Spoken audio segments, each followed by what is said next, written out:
Hello there, and welcome to the Lost Cartel of the Hunted. We've skipped all the way to day 8. I haven't heard much from Talanos and the Drizzle, and that's because we're all just busy as hell, so I apologise for that. It is coming up to Christmas time, so you can't expect daily videos around this time, so let's get the show on the road. Well, here's our day 8 Gazette. As you can see, we had no problems meeting the defence. In all this time, we've only had one death. Now, I know for an organised meta town, you should be expecting no deaths, but you have to give yourself a bit of leeway. Ambrose died on day 6, I believe it was. They were tried camping very far away because they wanted to scout for further buildings, and most people agreed. They had 90% chances, yet they still died. Of course, they are blaming the Laraye curse, but it just goes to show, even with 90% chances, if you're going for points, it's generally not considered worth it. Save your camping for the end of the town, because they've died day 6. If we last day 16, that's an extra, 10 odd points. It all makes the difference, it really does. But still, day 8 with only one death is a very good thing indeed. So that is our good news. So what's our bad news? And in our bank, yeah, you can see, well, look at this, 5 machetes. We've had terrible luck with the machete. I mean, they've been breaking left, right and centre, but we've had a lot of them, so it's kind of balanced out a bit, but still, it's an interesting fact. The bad news is, yeah, you can see no hacksaw. We had a brilliant start and we figured, yeah, the hacksaw will come along eventually. No hacksaw at all. What else don't we have? Well, we don't have the search tower, so no hacksaw, no search tower, and no abandoned building. There is no local abandoned building. There's one somewhere on the map, but it is just not viable for us to go there, so our blueprints that we've been waiting for have been severely cut down because of no abandoned building. Yeah, but we are still doing rather well. I mean, it might affect us endgame. We're just going to have to rely on a few different tactics. You can see we're plodding along with the rotting logs and scrap metals, because we have found all or nothing, so that will come in great use. That might be able to buy us one more day. We have a handful of nuts and bolts, but that'll get used up in no time if we have the blueprints for it, of course.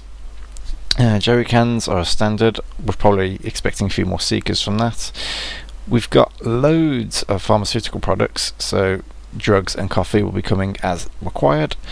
And yeah, we've only just managed to find well, we've had the factory, but no jarpen table. So even if we had the search tower, would now having to be decided between factory and search tower, and of course factory would be winning, because 3 AP converts is just going to slaughter us in the final days.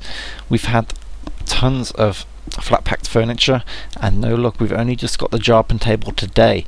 And so we're going to be finishing off the labyrinth for tonight's attack, and the factory will be built up tomorrow. So yes, we've had a brilliant start, but a very, very poor middle. We're trying our best though, so the game can kick you down. You just have to work with what you've got.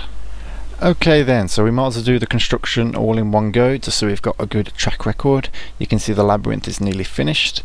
Anyway, for day 1 we found the predictor, the bonfire, the labyrinth and the armor plating, and we managed to build the watchtower. For day 2 we found the drilling rig and the hydraulic network, and we managed to build the workshop, the building registry and the wall upgrade version 1. For day 3 we found all or nothing, the guard tower, the vaporizer, the extra wall and the food dump, and we managed to build the pump, the architect study, and that was it. The guard tower would be very good, except I don't think we have any guardians, so it's pretty useless to us.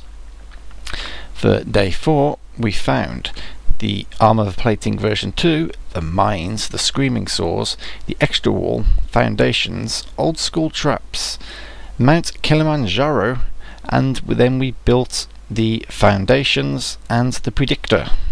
So day 5 we found the water catcher, the water turrets, wall upgrade version 2, the butcher, the spiked wall, the spiked pit, and the grater, and the hen house, of course.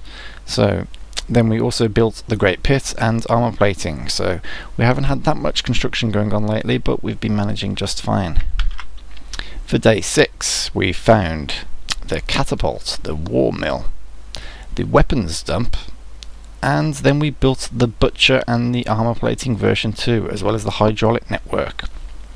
For day 7 we found the abattoir, fortifications, yay, just what we wanted, automatic sprinkler, and then we built screaming saws, the grater, and the hen house. So we've now got a good supply of eggs coming in every day. For day 8 we found the great moat, the lighthouse, the plate gun, and that's it. We're going to be trying to finish Labyrinth now. I've got some AP to spend, but that's our construction all in 8 days. So what does that really mean? Well, with a lack of blueprints, we don't have that. We are running out of options. The dumps aren't really that viable. We don't have free dump, so we'll probably be putting everything into all or nothing. We're going to have to collect as many dues as possible. The guard tower, it's a shame we don't have a... when you find it, it always makes you feel like, oh, what happens if we had like 20 guardians in town? Hopefully the guardian town in the future and the Clash of the Titans will find this. That will make or break that town, it really will. But then we have other things to build, the abattoir, some water defences. We've been doing very well on water, so we probably are going to have to go heavily into water defences. And we're coping at the moment. You know, the final days is where it all makes the difference. So just what have we been voting for? Well, we got the watchtower up to level 5, and now we're working on the pump. Yep, voting for pump there. Our only other option really is the Great Pit. I mean, if we end up building water turrets, we could be voting for that, but we need to find the water filter really to make it viable on water sources. So it's a lot to consider for endgame. Well, here's our current watchtower. We've got up to 397 zombies expecting, so finishing off the labyrinth will cover that nicely, and then tomorrow we do have a fair number on the predictor, but the labyrinth will overstretch that, so we will be able to build the factory and then some other standard defences, so we haven't got too many worries at the moment. And here is what our map is like. We've pushed most of the zombies back down in the southeast corner, right where the nuclear bunker is, perfect for endgame camping. There might be some left like in this corner, and they spread around here as well. But there's not much we can really do about that at the moment. We've only got 2 tamers, and we felt that on the zombie clearing. We really have. The machetes we've found came in great use, but we've had terrible luck with them. So we've got 3 repair kits, but 3 repair kits is a bit much now considering the amount of machetes we have and the amount of tamers we have.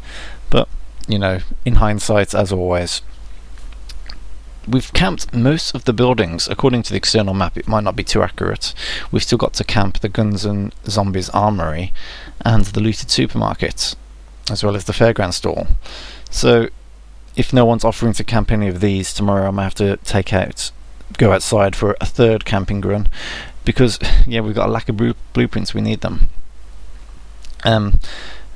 The zombies are, you know, pressing in. We haven't done too well on the clearing, but we're holding our own, so it's not all bad. The good buildings, like the abandoned buildings, probably all the way up in the corner somewhere. I mean, what do we have up here? We have the deserted freight yard, 2 deserted freight yards, which have both been camped. We camped the nuclear bunker, I did that. The old police station was camped, as well as the wreck transporter, max atomic calf, tissue silos, the equipped trench, shady bar, and wrecked cars, as well as the water processing plant. So we've still got a few options left, but then we'll be out of blueprints unless we find them via scavenging.